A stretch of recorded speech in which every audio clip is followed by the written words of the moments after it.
Olá, espero que vocês estejam aí se cuidando nessa quarentena. A gente vai começar hoje aí a aula nesse formato diferente, né, gravado. E nós vamos tratar hoje sobre as mudanças que ocorreram, né, desde o fim da União Soviética, do fim da Guerra Fria, até a reestruturação mundial, né, geopolítica mundial, ocorrida desde então. Como nós falamos recentemente, com o declínio, né, do socialismo, do comunismo, principalmente representado aí pela figura da União Soviética no final dos anos 90, começaram, né, a discutir aí uma nova ordem mundial. Tá? Como que essa organização geopolítica dos países aconteceria a partir de então. E alguns entusiasmados, né, com a vitória, vamos dizer assim, dos Estados Unidos, do capitalismo, diante da União Soviética, do socialismo, acabaram afirmando, né, que essa nova ordem mundial seria formada, seria organizada a partir de uma homogeneização, né, global do capitalismo neoliberal, definida pelos Estados Unidos, né? Então, os Estados Unidos seriam a superpotência responsável aí por comandar, né, por conduzir essa nova ordem mundial iniciada lá nos anos 90. Só que as coisas não foram como eu disse, tá?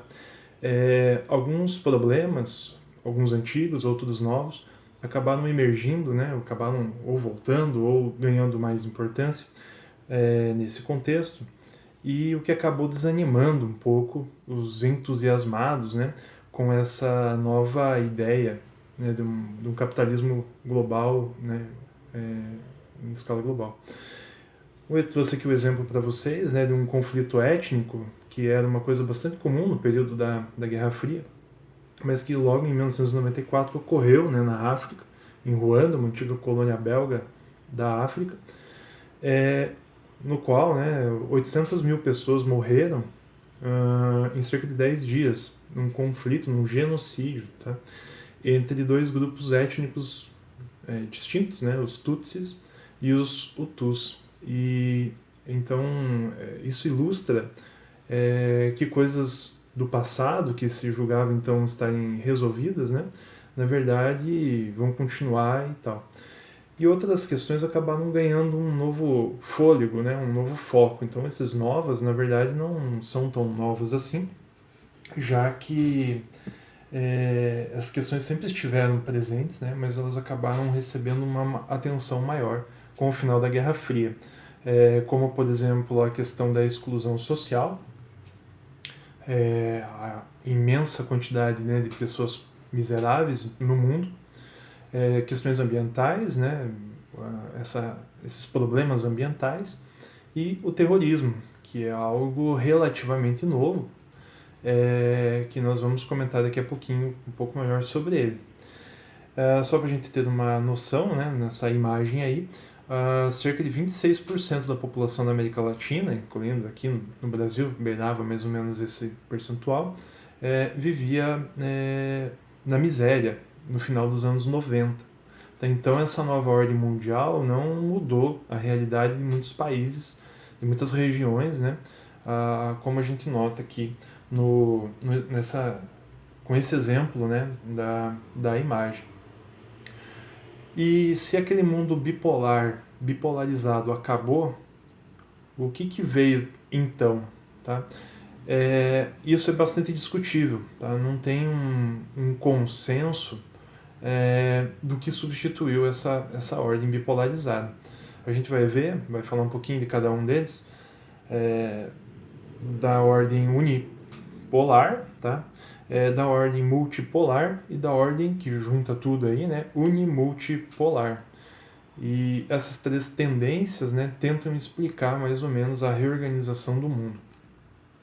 A ordem unipolar, então a ordem de um único polo, pressupõe a existência de uma superpotência. A superpotência, no caso, dos Estados Unidos, né, uma superpotência militar, um poder militar gigantesco, né, econômico, cultural, político, né? Então isso tudo vem acompanhado aí da ideia de superpotência. Algumas grandes potências, né, que não têm o título de superpotência, e várias potências de menor peso. E essas outras potências todas estariam submetidas, vamos dizer assim, ao poder, à superpotência dos Estados Unidos. E o que conduziria, o que seria o motor desse desenvolvimento, né, unipolar, seria justamente o complexo industrial militar, né, e um novo modelo de guerras, chamadas de guerras preventivas ou guerra ao terror, vamos falar daqui a pouquinho sobre isso, implementada pelos Estados Unidos em função de alguns acontecimentos bastante importantes no início dos anos 2000.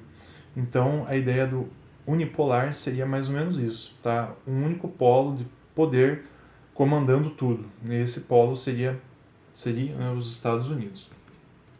Só que as coisas não ficaram conforme o esperado em relação com essa superpotência, tá? E aí alguns desafios acabaram aparecendo. Tem uma frase aqui que eu acho curiosa, né? Uma coisa meio quase profética, né? De um intelectual soviético chamado Georgy Arbatov.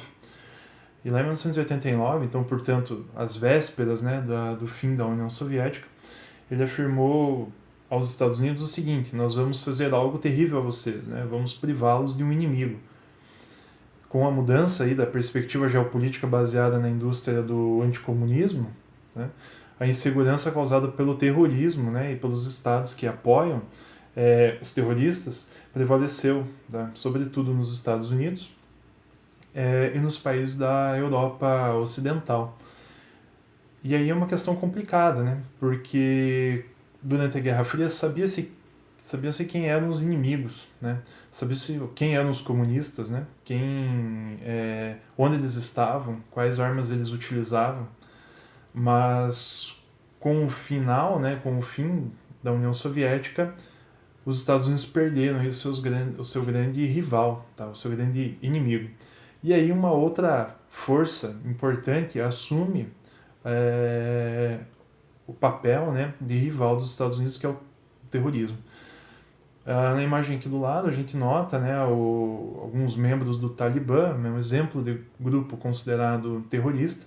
O Talibã é uma milícia fundamentalista islâmica, né, formada lá em 1994 e que ainda atua principalmente no Afeganistão e no Paquistão, e que ela ficou conhecida, né, por apoiar um terrorista famoso, aí, o Osama Bin Laden, logo após os ataques de 11 de setembro de 2001, que daqui a pouco também vamos falar sobre esses ataques. Então, o Talibã teria dado abrigo, né, a Osama Bin Laden após esse terrorista cometer os seus atos nos Estados Unidos. Tá aí a imagem, né, de um dos ataques ali do 11 de setembro de 2001, que ocorreu em território americano, quando aviões, né, foram sequestrados e lançados em duas torres desse complexo aí do World Trade Center, na cidade de Nova York. Um outro avião foi lançado contra a sede do Pentágono, né, na cidade de Washington, capital, e um outro avião caiu misteriosamente em Pittsburgh, né, que faria parte também desses atentados terroristas. E os atentados de 11 de setembro de 2001 foram um marco aí na mudança, né, desse pensamento, dessa forma de guerra. Tá? Então, guerra contra quem? Tá? Onde que estão os terroristas? Tá? Os terroristas podem estar dentro do próprio dos Estados Unidos, por exemplo. Estavam dentro do próprio dos Estados Unidos. Então, não se tinha um inimigo definido. Tá? E esses inimigos acabaram sendo definidos de acordo com interesses e valores do governo do então presidente dos Estados Unidos, George Bush. E aí, nesse contexto, surge o tal do eixo do mal. Né? Já que é difícil falar onde estão os terroristas, agruparam-se alguns países inimigos tradicionais já dos Estados Unidos, e atribuiu-se a esses países, a esse eixo do mal, a condição de que eles estariam apoiando terroristas por aí. Esse eixo do mal inicialmente era formado por Iraque, né, Irã e a Coreia do Norte. E alguns outros, e um outro grupo terrorista famoso, além do Talibã, que está envolvido nesse contexto todo, é a Al-Qaeda, né, justamente chefiada aí pelo Osama Bin Laden. Essas guerras preventivas contra o terror tiveram início com a invasão do Iraque em 2003. O Iraque foi invadido várias vezes pelos Estados Unidos, mas essa invasão de 2003 aí faz parte desse contexto de guerra ao terror, né? Os Estados Unidos acusaram o Iraque de estarem guardando armas de destruição em massa e ajudando financeiramente grupos terroristas. O Iraque foi invadido, resultando aí num conflito. É importante destacar que nesse caso os Estados Unidos eles não levaram em consideração as decisões tomadas na ONU, o que acabou causando aí um embaraço geopolítico, né, entre França, Alemanha e Rússia, outras potências importantes que fazem parte dessa organização supranacional, que é a ONU, né, a Organização das Nações Unidas. Mas mesmo assim os Estados Unidos, mais alguns aliados, invadiram o Iraque e o objetivo principal era tirar, né, o então presidente Saddam Hussein, presidente iraquiano, do poder. É um exemplo aí de guerra ao terror, uma guerra preventiva. Antes dos terroristas atacarem, vamos nos prevenir atacando quem os apoia. A ideia da ordem multipolar prevê vários polos de poder, é óbvio, né? Uma nova ordem multipolar seria comandada pelos polos econômicos promotores e maiores beneficiários da revolução técnico-científica informacional, que se acentuou sobretudo a partir dos anos de 1970. E quais seriam esses polos de poder geopolíticos, né? Os Estados Unidos, como sempre, né? A União Europeia, então notem que não é um país, né? É um bloco de países. O Japão, aquele mesmo destruído na Segunda Guerra Mundial, mas reconstruído com a ajuda americana. E mais recentemente, final dos anos 90, início dos anos 2000, a China, né, se firmando enquanto um polo de poder. E aí não teria assim uma hierarquia, né? Esses polos de poder eles teriam poderes semelhantes para tomadas de decisões. Esse mapa do lado mostra as áreas de influência desses polos. Então, os Estados Unidos, né, envolveria principalmente a América Latina, o Canadá. A Europa envolveria a África, uma parte ali do Oriente Médio e um trecho da Ásia Central. E o Japão envolveria a região ali da Indonésia, Malásia, Filipinas e também os países da Oceania. E um vácuo, né, de poder entre ali uma parte da Rússia, China, Índia, né, onde você não tem uma potência prevalecendo nesse contexto. Então seriam várias potências com poderes semelhantes que estariam disputando, né, as suas influências globais nessa nova ordem. E a ordem unimultipolar supõe a existência de uma superpotência. Então, um polo seria o cargo dos Estados Unidos, e de várias grandes potências comparáveis, né, que cooperam e rivalizam entre si. E aí de novo aparece, né, a União Europeia, o Japão e a China. Os Estados Unidos ainda se garantem como superpotência nesse sentido, justamente por causa de suas armas nucleares, né? Na imagem a gente lê ali, né, na legenda, que em 2018, então muitos anos após o fim da corrida armamentista da Guerra Fria, os Estados Unidos tinham aí cerca de 6.450 armas nucleares em seus arsenais, né, e com capacidade de ataque nuclear em qualquer parte do planeta. Mas outros polos de poder ganharam destaque e importância. A União Europeia, a principal economia da União Europeia continua sendo a Alemanha, né?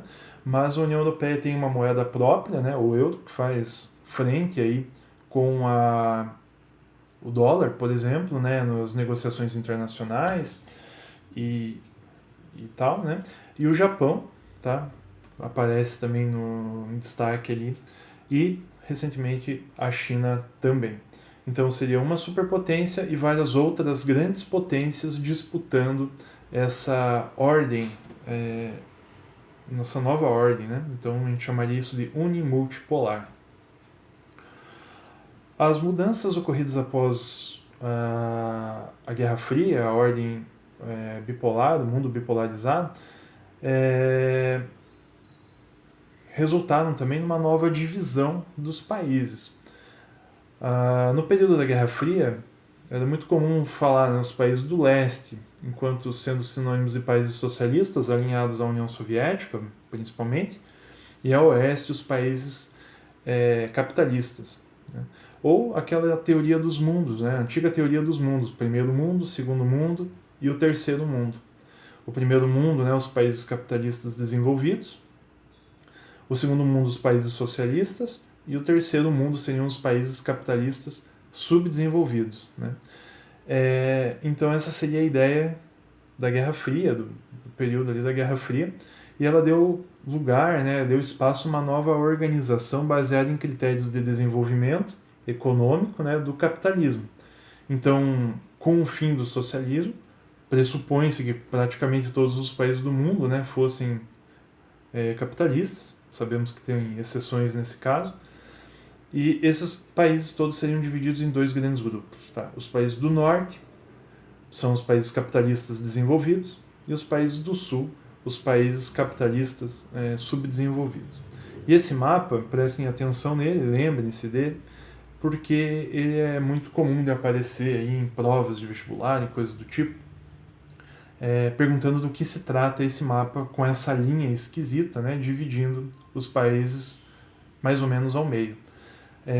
Então notem, por exemplo, que essa linha não corresponde à linha do Equador. A linha vermelha do mapa não corresponde à linha do Equador. Né? Ela não é um paralelo que divide a Terra em dois hemisférios. Mas essa linha ela vai dividir aquilo que é considerado capitalista desenvolvido daquilo que é considerado capitalista subdesenvolvido.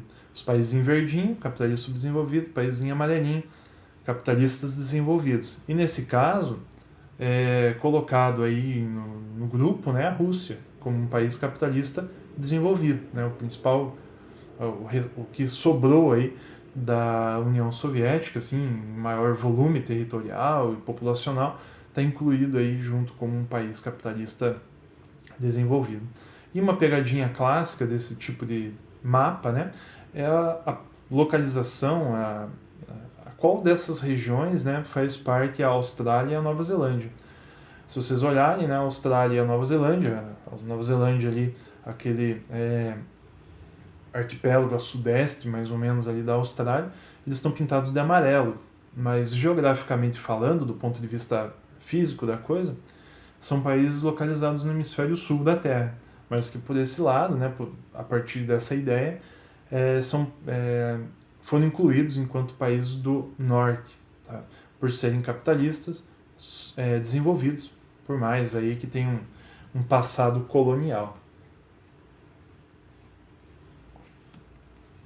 A gente vai falar melhor sobre essa divisão norte-sul na outra aula, na aula seguinte, né?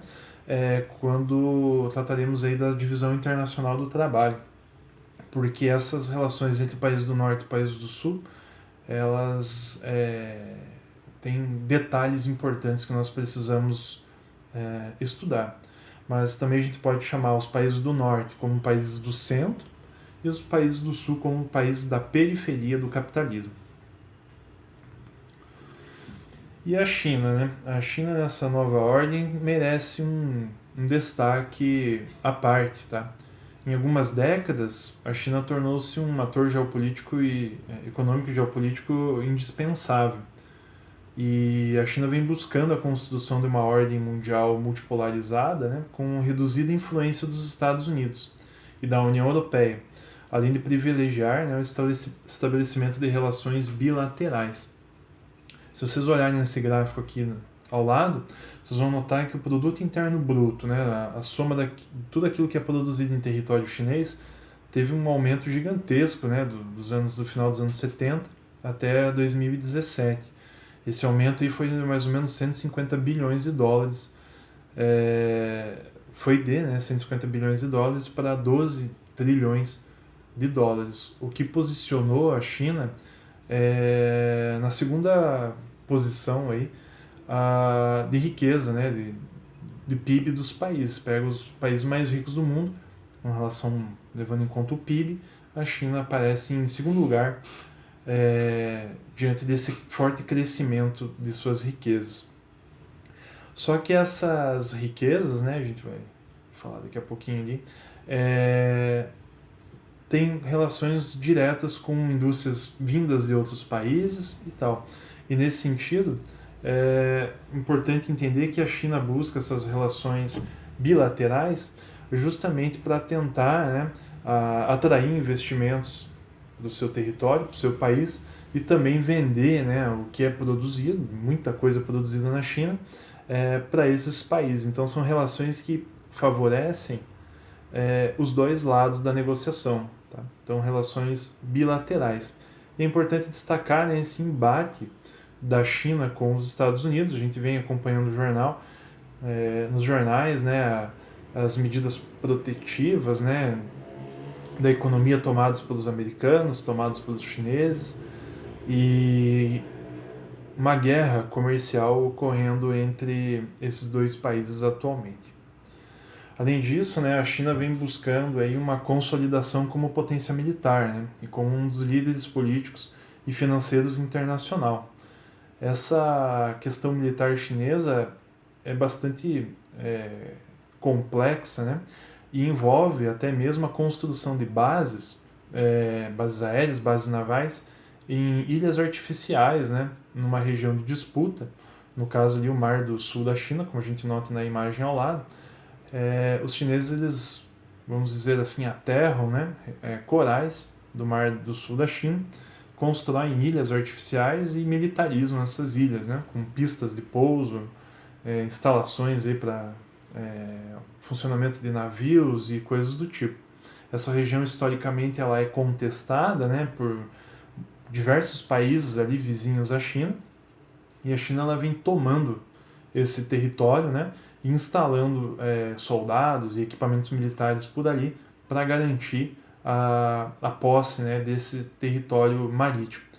Isso tem a ver, é claro, com riquezas, com áreas de pesca, com áreas de exploração de petróleo, de repente, tá? Com rotas marítimas que cruzam a região.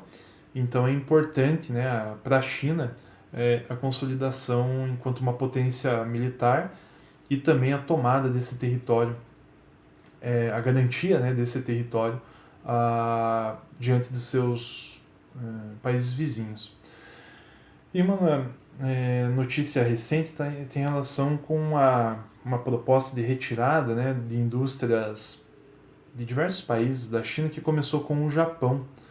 E diante da pandemia aí do coronavírus, né, o Japão ele sugeriu a retirada e está apoiando a retirada, apoiando financeiramente a retirada de suas indústrias da China, em razão principalmente dos problemas causados, né, pela paralisia da produção causada pela pandemia, né, ou paralisia parcial pelo menos, né, mas isso acabou afetando aí as indústrias japonesas que produzem na China.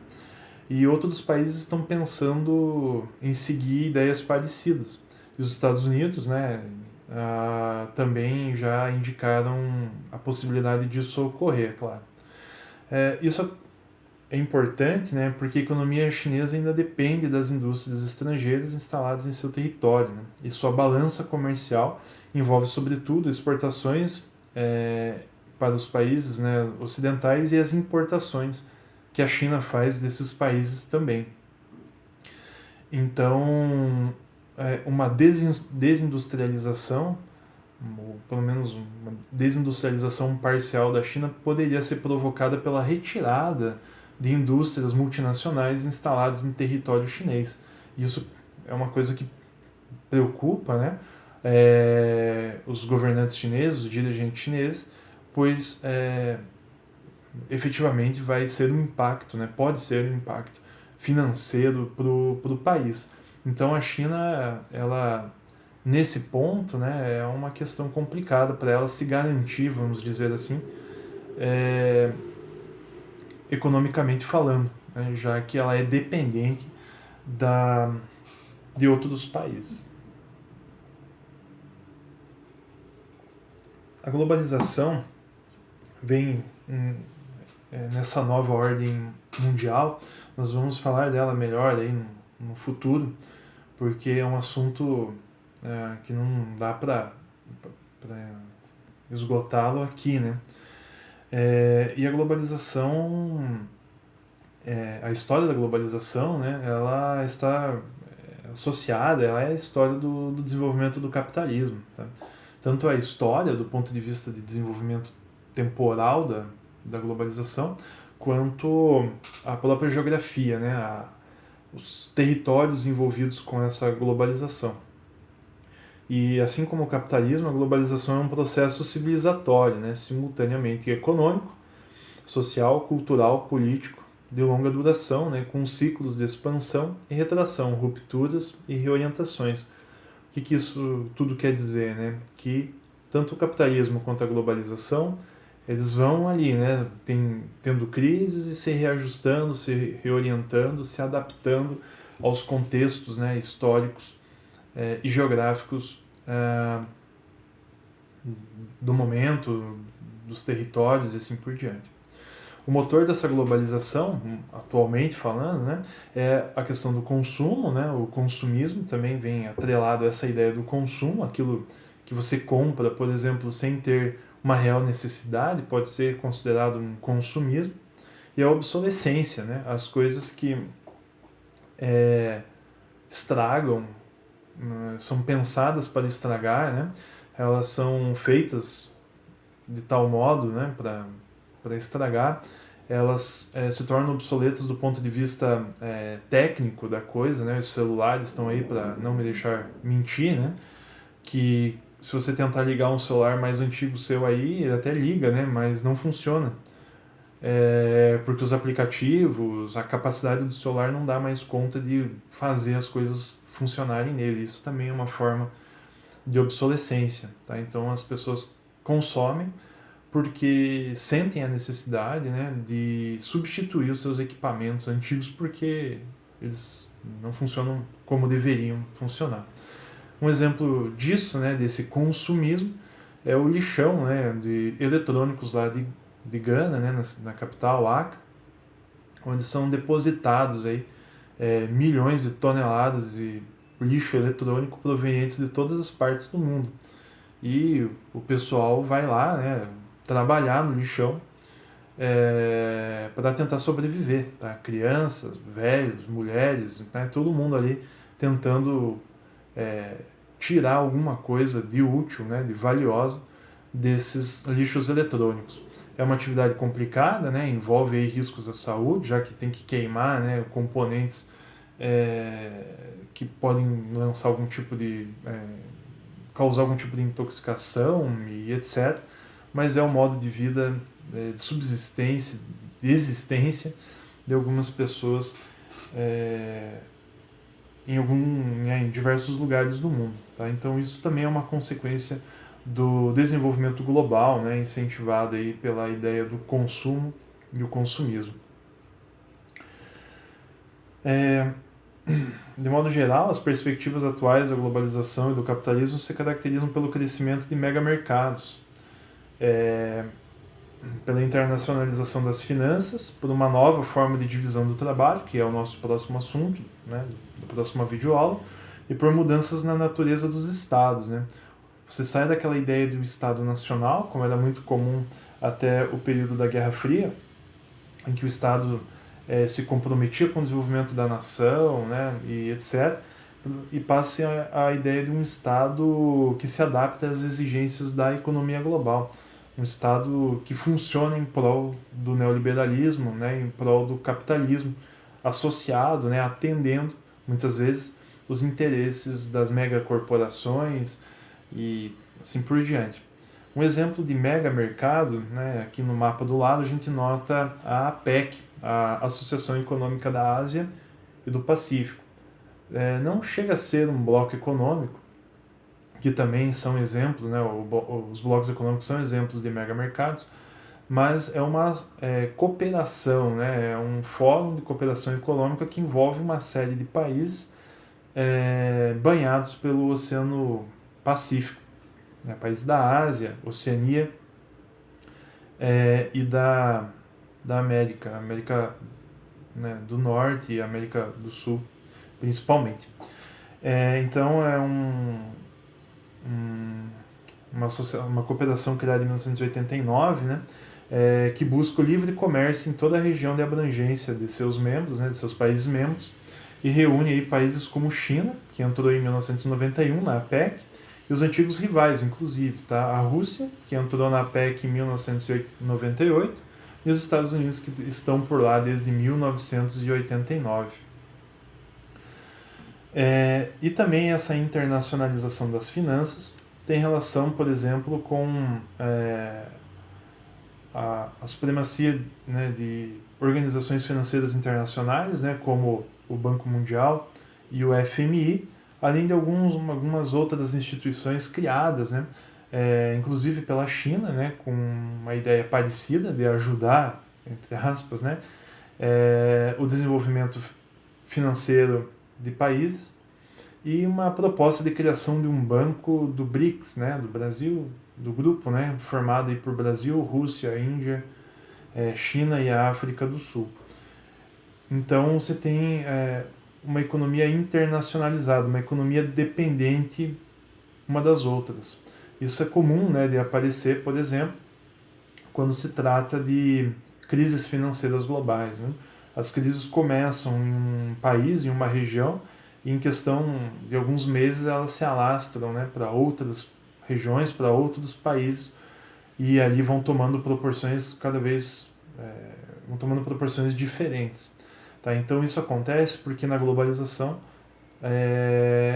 as finanças, né, elas também são internacionalizadas, elas são interdependentes. Tá? E aí, por fim, né, o processo de globalização, assim como falamos sobre o capitalismo, né, exclui grandes contingentes populacionais e acentua as diferenças entre países, né, e provoca convulsões e crises diversas. Então, as desigualdades econômicas, sociais, são marcas, né, da globalização e do capitalismo. Não precisamos ir longe, né? Uma volta, por exemplo, aqui por Londrina, nós notamos essas desigualdades, né, que são causadas aí também, né, pelas relações de trabalho, etc., que acontecem no atual momento aí da globalização. Convulsões sociais, né, está relacionado principalmente à questão de revoltas, movimentos, né, que tentam se opor a essa ordem, essa nova ordem mundial do capitalismo. Tá?